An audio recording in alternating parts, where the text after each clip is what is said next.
I deleted the earlier post on my YouTube here about trying to explain the in greater detail the hypothesis that gravity is collective magnetism, because I didn't use the correct word choices and I didn't explain it the way I was envisioning it. And post on my x.com/WADES2ND. I wasn't able to get all of the characters in there that I needed to explain that well enough, and I shouldn't have posted it that way. I just didn't realize I wasn't explaining myself well enough. But what I'm trying to explain with collective magnetism being gravity again is that emphasizing that collective magnetism is spread out because positive and negative charges are throughout each gravitational body, such as Earth or the moon.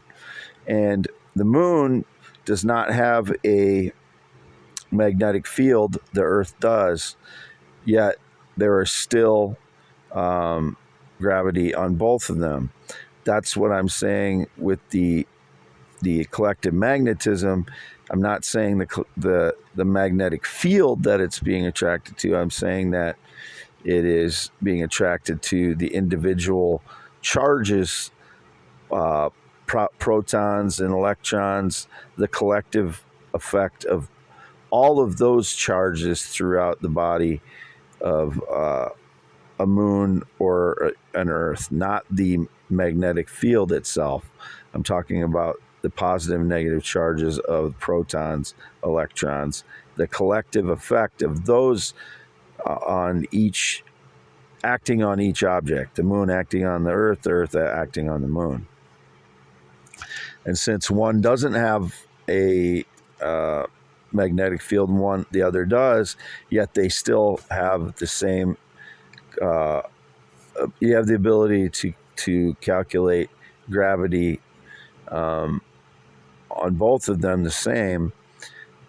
It's not the magnetic field that is affecting them. It is the individual negative and positive charges of each atom or molecule in the Earth and in the moon. That is the collective effect of collective magnetism being gravity itself. And then that collective magnetism spreads out because Earth is much wider, much more voluminous than the moon. So that is why the gravitational attraction to the moon is out of proportion as it is to the Earth, because the volume it is being attracted to is so much smaller on the moon than it is on the Earth. And I know that calculation has already been made long ago, that the equation for calculating that was made long ago, and it's been well tested and such. I do believe that the moon and all moons have an increased gravitational attraction due to being so close to their planets. That would mean that the mass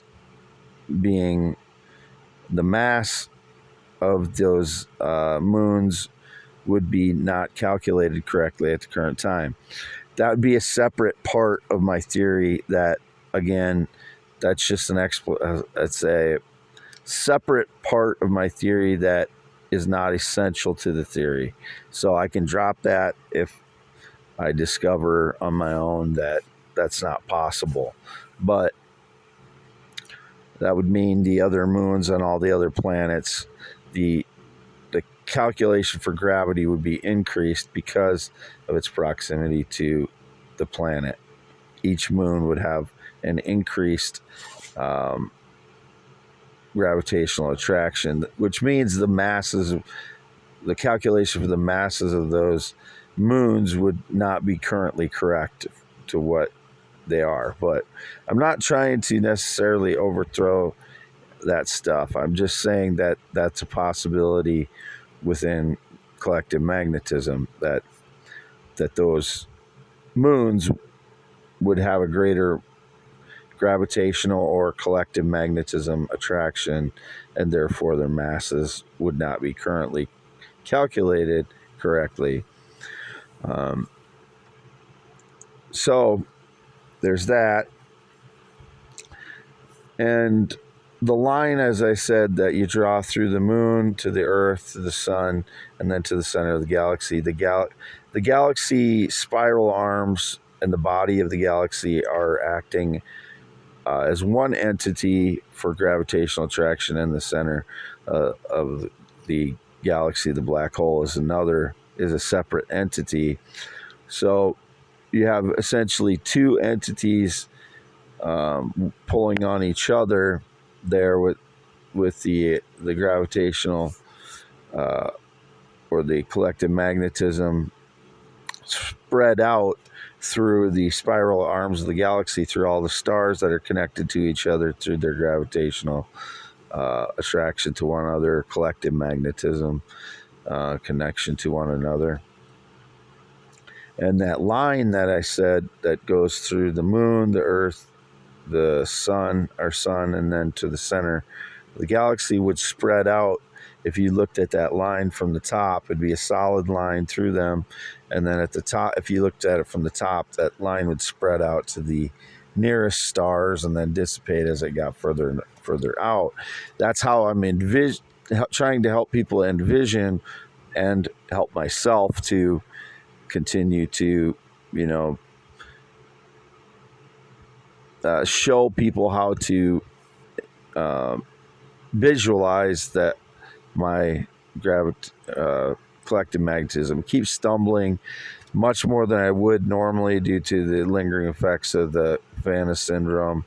Low level Havana syndrome, but it causes brain fog and inability to concentrate. And trying to explain something like this when I haven't done it very much yet, even though I've thought about these things quite a long time, I haven't ever tried to explain them. So they aren't new concepts to me, but it's a new concept of me trying to convey my vision of it to someone else, to other people, and then I'll sometimes put the wrong words in there like I used to with dark energy and dark matter. I'd accidentally say one when I meant the other, and I was doing that with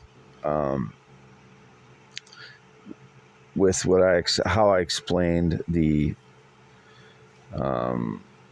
nested gravity, or the nested collective magnetism, of what I was trying to explain earlier today, and I just didn't get it explained the way I wanted to explain it, or the way I'm actually thinking about it. So I'm trying to do it again. This is really not good, but it's better than what I explained before, and I'll continue to get better at explaining what I'm trying to convey. And I know there are competing theories on this, and excuse me, but the more I delve into the subject, just like in 2015, it doesn't make a whole lot of sense at first, and it's wrong in some ways at first. And the longer I go into the subject, the more clear it becomes, and then I can come up with the discoveries that I came up with in the other one, where light loses energy and becomes infrared and microwave. I came up with that months into thinking about the theory in 2015. So that's what I'm hoping again this time will be. But to start out, the hypothesis is that each individual electron, each individual proton, and each planet or moon or whatever, sun or star, is attracted to every other positive and negative charge, proton and electron. That's what I explained in my first round, but trying to get the wording correct without confusing myself and other people at the same time, and trying to make it that it is universally relatable is difficult at first. And in 2015, I had written a lot, so I knew what I was going to say when I started trying to convey it to other people. This time, because I don't want the frauds to start ripping off my ideas by their various means of nanotech-biotech surveillance. I want to get my thought processes out there as I do this, even though it makes me sound like I don't know what I'm talking about. I'll improve on my wording, and especially I won't be halting all the time like I am now due to lingering effects of the Havana syndrome from the sonic attacks for the last 5 weeks or so. So hopefully that's a little better stated, and hopefully I will continue to get better in stating it, whether this hypothesis is correct or not. That's the risk you take when you delve into something that nobody understands. So that's what I did in 2015, and I believe I came up with the correct theory. I don't believe that the Big Bang Theory is correct. I don't believe expansion is correct, and I don't believe dark energy is correct. I believe dark matter is correct. That dark matter is light particles that have lost their energy and are the ether collected around stars, galaxies, and planets, solar systems. So I believe I do have the correct theory in my first delving into these types of physics ideas.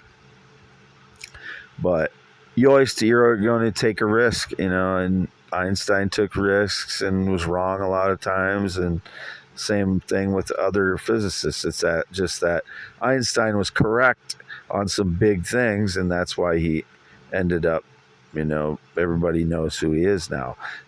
Was never my goal. My goal is to solve physics problems, and when there's something that hasn't been figured out for that long, that's what's going to draw my interest. The things that are important, like light and gravity, those are the subjects that are going to draw me in, and that I want to try and figure out, because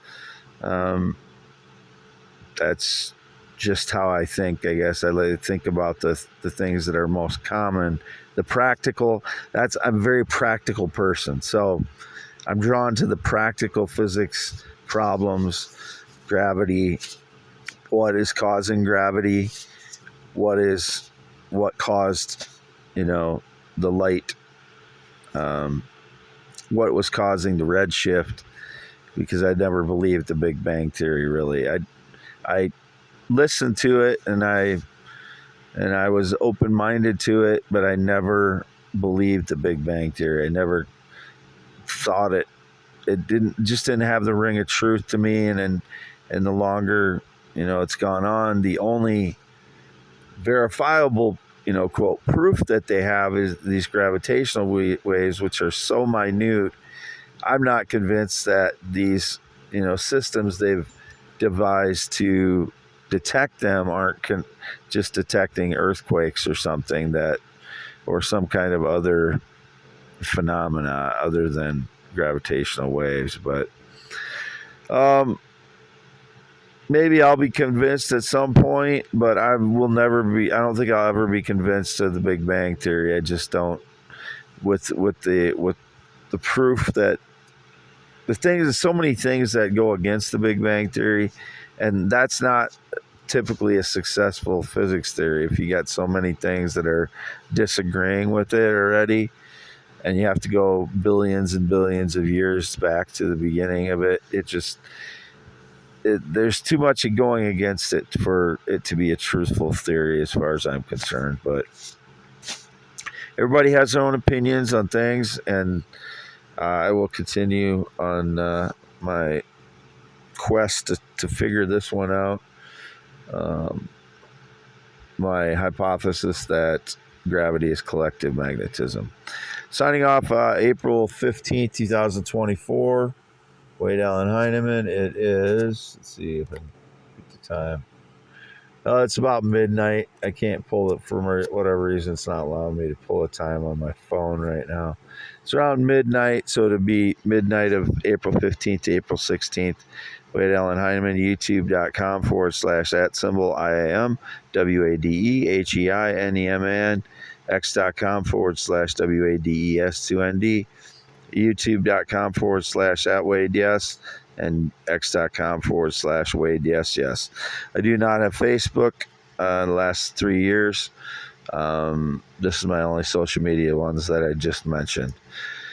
52 years old, green eyes, not blue, 6'1", 10.7-inch hands. Graduated Wapsie Valley High School in 1990. White male, heterosexual, born 11/4/71. Circumcised 1971. No changes since. Only ever been interested in natural adult females.